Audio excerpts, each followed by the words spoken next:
Alors, bonjour à tous. Donc, j'ai décidé de vous faire des petites vidéos sur chaque chapitre à venir, mais j'ai eu des demandes pour le chapitre qu'on avait déjà fait en classe, donc sur divisibilité et nombre premier. Ce qu'on va faire, c'est que je vais revoir avec vous un peu le cours et notamment potentiellement une ou deux méthodes qui sont présentes dans les exercices. La grande nouveauté, enfin c'est pas nouveau, vous l'avez vu dans le chapitre sur le calcul littéral, mais la grande nouveauté c'est que maintenant on va vous demander de démontrer des propriétés en utilisant donc, du calcul littéral, ce qui veut dire que vous allez devoir commencer à être un peu à l'aise avec la manipulation des lettres, savoir à quoi ça correspond et savoir quel résultat avec des lettres vous êtes censé obtenir pour répondre à un exercice. Donc la première chose qu'on a vue, c'est comment on exprime un nombre A qui est un multiple d'un autre nombre B. Donc si A est un multiple de B, j'ai le droit d'écrire qu'il existe K appartenant à Z, il existe K appartenant à Z, tel que A égale K fois B. D'accord? Donc j'ai A, qui vaut A et B étant bien sûr également deux nombres appartenant à Z. Quand on parle de multiples et de divisibilité, très souvent on utilise des nombres entiers, d'accord? Ici des entiers relatifs. Ok, et donc là j'ai différentes expressions françaises pour exprimer ce que je viens d'écrire. Là j'ai le droit de dire que A est un multiple de B. J'ai le droit de dire que B est un diviseur de A, ou encore que A est divisible par B. Et mathématiquement, comment est-ce que ça se traduit? L'ensemble des multiples de B s'écrivent BZ. D'accord? Par exemple, les multiples de 3, c'est 3Z. Les multiples de 4, c'est 4Z. Etc. Je ne vais pas tous vous les faire. D'accord? Donc, ça, c'est pour les multiples. Si on vous dit qu'un nombre est un multiple de 12, ça veut dire que vous avez le droit d'écrire que ce nombre, c'est K fois 12. D'accord? Globalement, c'est ça qu'on vous demande. D'accord? Je peux vous l'écrire sur le petit tableau, en espérant que vous voyez quelque chose. Si j'ai le droit de dire que A appartient à 12Z, ça veut dire qu'il existe K appartenant à Z, tel que A égale K fois 12. Tout simple. D'accord? Une fois qu'on a ça, et je vous jure que ça me fait très bizarre de parler à une caméra, j'ai aucune idée du coup de si vous suivez quoi que ce soit, on va dire que oui. Alors, qu'est-ce qu'on a vu ensuite? On a vu... D'accord, la somme de deux multiples est aussi un multiple. Donc, par exemple, ça c'est intéressant parce que je crois que vous deviez de toute façon le démontrer dans un exercice. Prendre deux multiples de B, qu'est-ce que ça sous-entend? Deux multiples différents. Ça sous-entend que le premier que j'écris A, il va s'écrire K fois B. D'accord? Puisqu'il appartient à BZ. D'accord? Il m'en faut un deuxième. On vous dit deux multiples de B. Le deuxième multiple, je vais l'appeler C, du coup. Ça va aussi être quelque chose fois B, puisque c'est un multiple de B. Ce quelque chose ne peut pas être K. K, c'est déjà une lettre que j'ai prise. Vous pouvez l'appeler P, vous pouvez l'appeler Q, vous pouvez l'appeler ce que vous voulez, je m'en fiche. Moi, en général, quand j'ai deux lettres qui ont à peu près la même fonction, j'aime bien les appeler K et K'. C'est deux cas différents, mais je sais dans ma tête que comme ça reste des K, à un prime de différence, ça aura la même fonction. Ça reste des multiples. Donc je vais l'appeler K' B. A, ça vaut quelque chose fois B, A est un multiple de B. C, c'est quelque chose fois B. Donc c'est un multiple de B. Et bien sûr, K et K', ils appartiennent toujours à Z, avec K différents de K'. Sinon, ce ne sont pas deux multiples différents, ce sont exactement les mêmes multiples. D'accord?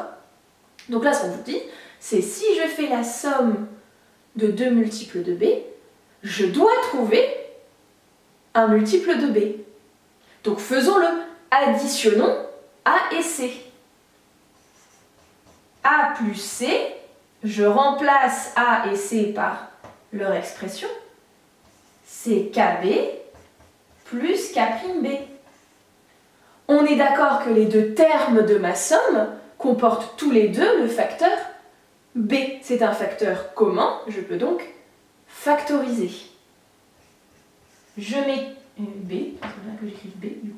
Hop là! Oui, alors potentiellement, il y aura quelques couacs, mais comme je ne vais pas faire de montage, c'est cadeau. Alors, je mets B en facteur. Voilà. On est d'accord que comme K et K' appartiennent à Z, K plus K' appartiendra aussi à Z. Donc, ça, je vais le noter K seconde, c'est un autre K qui s'exprime comme étant K plus K'. D'accord? Donc j'ai le droit d'écrire que A plus C, en fait, ça s'écrit K'' fois B. Quelque chose appartenant à Z fois B, c'est bien un multiple de B. La conclusion, c'est que A plus C, ça appartient bien à BZ. Et j'espère que vous voyez toujours. D'accord? Ça, c'est le type de démonstration qu'on va vous demander. Il y a des lettres partout, ça a l'air inquiétant comme ça, mais ces lettres-là, c'est vous qui les manipulez, c'est vous qui dites à quoi elles servent. D'accord? C'est vous qui les contrôlez, en fait. Ça ne doit pas vous faire peur.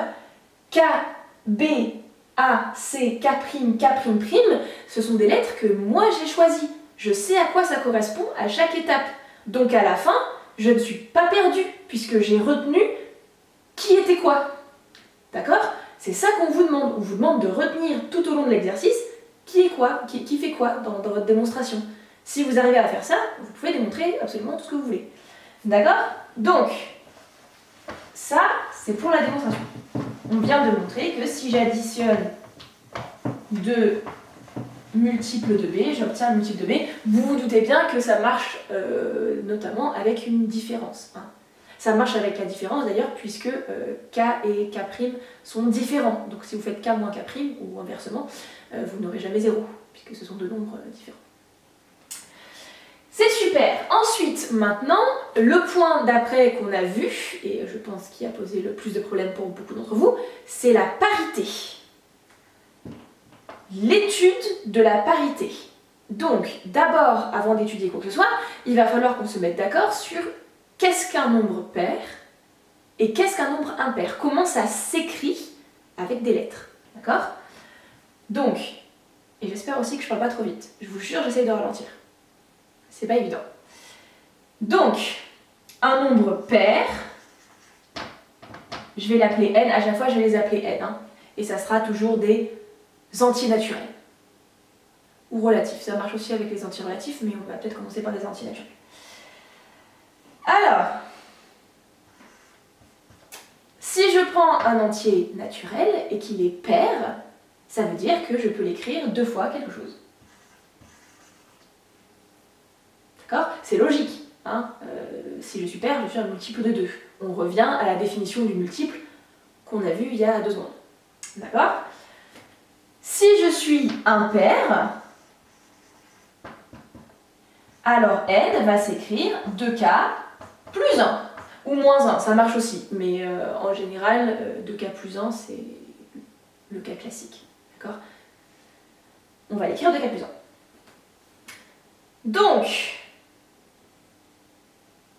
Donc, on va faire un exemple. L'exemple qu'on vous avait donné, c'était le cube, je crois, n au cube. Vous l'aviez, ça, dans un exercice. Donc, on va faire celui-là. On retient ça, je vais juste l'effacer parce que ça prend beaucoup trop de place sur mon tout petit tableau, mais vous retenez ça, vous l'écrivez sur une feuille, vous vous débrouillez, d'accord? Et on va étudier la parité de n au cube. Bon, alors moi je sais à quoi correspond la courbe de n au cube, donc du coup je sais déjà ce que c'est, mais on va faire semblant que non. Alors, a égale n au cube. J'ai deux cas. Le premier cas, je choisis n paires, je vais développer, et je vais regarder si a à la fin il est pair ou s'il est impair. Donc, premier cas, n est pair. Donc n s'écrit 2k. On a dit que n était un entier, donc là, k va être un entier naturel aussi. D'accord? Dans ce cas-là, je remplace n par 2k et je mets des parenthèses autour de 2k. J'enveloppe bien 2k pour être sûr que je ne mette pas un cube uniquement sur k, uniquement sur 2, uniquement sur quelque chose qu'il ne faudrait pas. Vous mettez des parenthèses, vous enveloppez k. Enfin, vous enveloppez l'expression de n, vous enveloppez 2k. Donc, hop, je protège 2k avec des parenthèses et je mets tout ce petit machin au cube. Quand dans une parenthèse j'ai a fois b le tout au cube, ça revient à faire a au cube fois b au cube. Donc là je dois faire 2 au cube fois k au cube.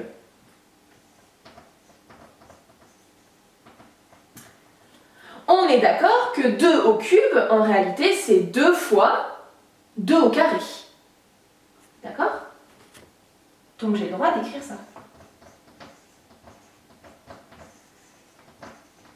Et j'espère que vous voyez toujours. Donc j'ai 2 fois un truc. Ok? J'ai 2 fois k'. Avec k' qui vaut 2 carrés fois k au cube et qui du coup appartient bien à z. Je suis de la forme 2 fois patate, donc je suis pair. Quand n est pair, a est pair aussi. Le deuxième cas du coup, donc j'efface. Le deuxième cas, c'est quand n est impair. Hop. Alors, quand n est impair,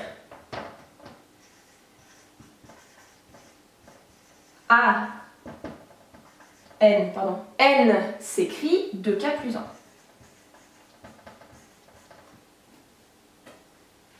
D'accord?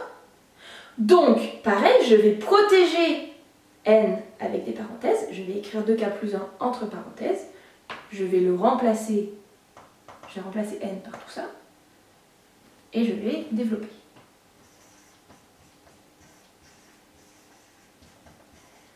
Alors, pour développer un cube, vous êtes obligé de faire 2k plus 1 fois 2k plus 1 au carré. D'accord? Vous êtes obligé de décomposer comme ça. Vous ne savez pas faire le cube encore. Alors, 2k plus 1 de devant, on le laisse tranquille. Par contre, là-bas, on va développer l'identité remarquable. Ça fait k au carré plus 4 fois k plus 1. Je développe ensuite tout ça. Ça va me faire 8k au cube plus 8k au carré, j'ai du mal à écrire, c'est trop bas, plus 2k, et ensuite j'ajoute une fois tout ça. Donc plus 4k carré plus 4k plus 1. J'ai besoin d'espace, donc je vais effacer le haut et je vais continuer le calcul. Je laisse la ligne du bas, d'accord?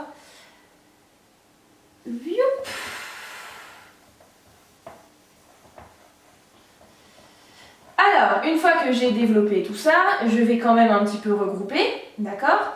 Donc, des cubes, j'en ai 8. Des k au carré, j'en ai 12. Des k, j'en ai 6. Et j'ai un 1 ici. Je peux effacer la ligne du bas. Alors, pour savoir si c'est pair ou si c'est impair, je dois trouver 2 fois patate ou 2 fois patate plus 1. Il y a bien un moment où je vais devoir écrire A sous la forme 2 fois un truc ou 2 fois un truc plus 1. Donc, il va falloir que je mette en facteur un 2, forcément.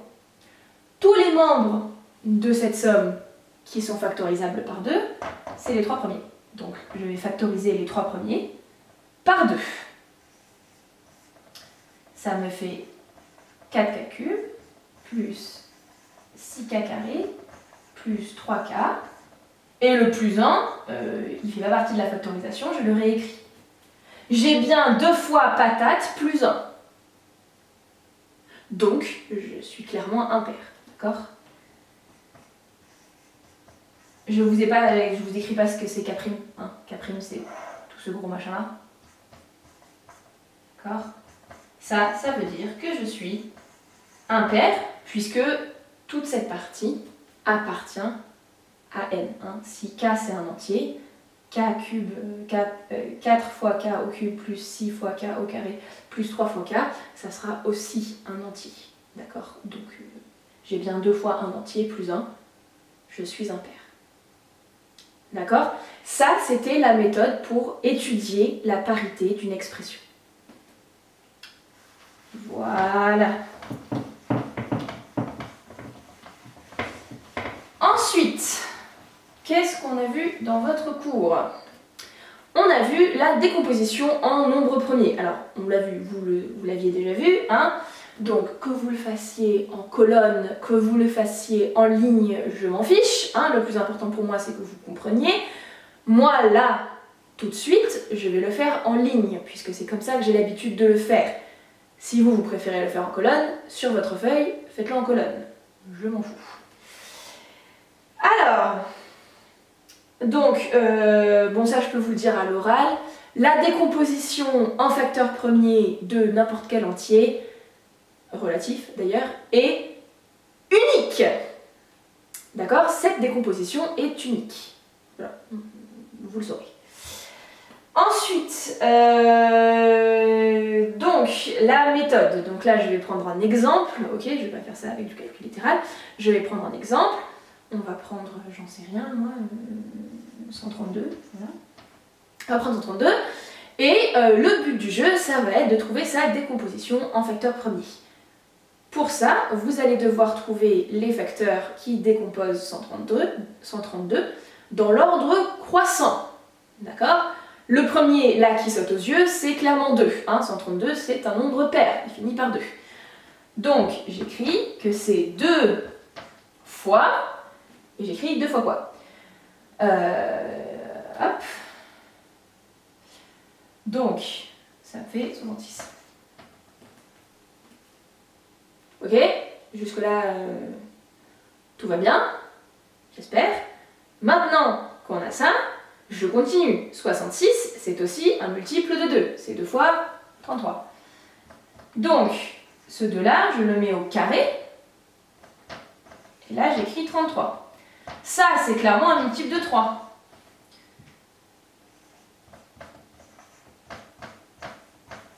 Et voilà, je m'arrête là, hein, puisque 11 est un nombre premier. J'ai fait une décomposition en nombre premier de 132. Alors, à quoi ça sert ? Ça sert notamment à pouvoir simplifier des fractions. D'accord ? Ça sert à simplifier des fractions. Donc, je vais réécrire en haut la décomposition de 132.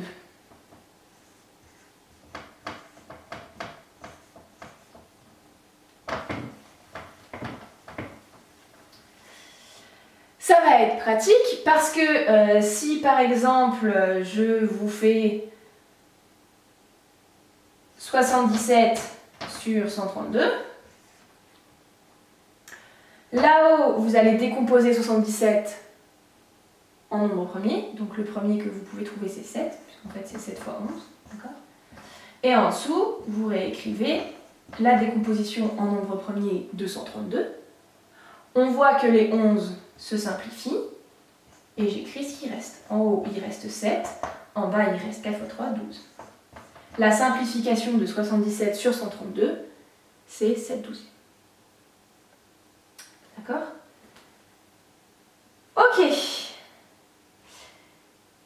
Et ben c'est tout ce qu'on a vu dans le cours, hein. On s'est arrêté aux fractions irréductibles. Donc je sais pas s'il y a une méthode supplémentaire dans les exercices que vous vouliez voir, mais globalement c'est tout ce qu'on vous demande, hein. Ce qu'on vous demande, c'est d'être capable de manipuler des lettres, d'accord, et de simplifier des fractions, de les mettre sous la forme de fractions irréductibles. Voilà. Donc c'est ce qu'il y a de plus simple. Si vous voulez, je vous fais un tout dernier exemple, c'est trouver un dénominateur commun. Donc par exemple, si j'écris ça, le dénominateur commun de 16 et de 12, ça ne sera pas 16 fois 12. Ce serait vrai si vous aviez des dénominateurs qui sont premiers entre eux. Par exemple, 1 tiers moins 1 cinquième, 3 et 5 sont premiers entre eux, d'accord. Le seul dénominateur commun qu'il y aurait, c'est 3 fois 5. Vous ne pouvez pas faire autrement que faire 3 fois 5. D'accord. Parce que 3 est dans la table de 3, 5 est dans la table de 5. La table commune entre 3 et 5, à la limite, c'est 1. Donc ils sont premiers entre eux, d'accord. Par contre, 16 et 12, ils appartiennent tous les deux à une table commune. D'accord? Ils sont tous les deux dans la table de 4. Hein? Ça, c'est 4 fois 4. Et ça, c'est 4 fois 3. Pour trouver le dénominateur commun, vous devez trouver la même décomposition au niveau des deux fractions. Au niveau du dénominateur, bien sûr.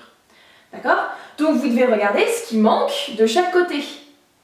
Ici, des 4, j'en ai 2. De l'autre côté, j'en ai qu'un. Je dois multiplier cette fraction par 4. Quand je multiplie en bas, je multiplie en haut, bien sûr. Mais ça, vous le savez déjà. D'accord? Ici, ce qui va me manquer, c'est un 3. Donc je dois multiplier par 3. Donc si j'appelle ce gros machin A, en réalité, c'est 3 sur 16 fois 3. 16 fois 3, ça fait 48. Moins 28 sur toujours 48. Hein. Si vous avez trouvé un dénominateur commun, c'est que du coup c'est le même. D'accord? Ensuite on fait le calcul, ça fait moins 25 sur 48. Voilà. Donc ça c'est dans la table de 5, c'est 5 fois 5, ça c'est dans la table de 5, vous ne pouvez pas simplifier plus, c'est déjà une fraction irréductible. Et bien écoutez, du coup ça conclut la vidéo sur le chapitre divisibilité et nombre premier. C'était un chapitre qui était court, mais comme je vous l'avais dit, par contre il y avait beaucoup d'exercices.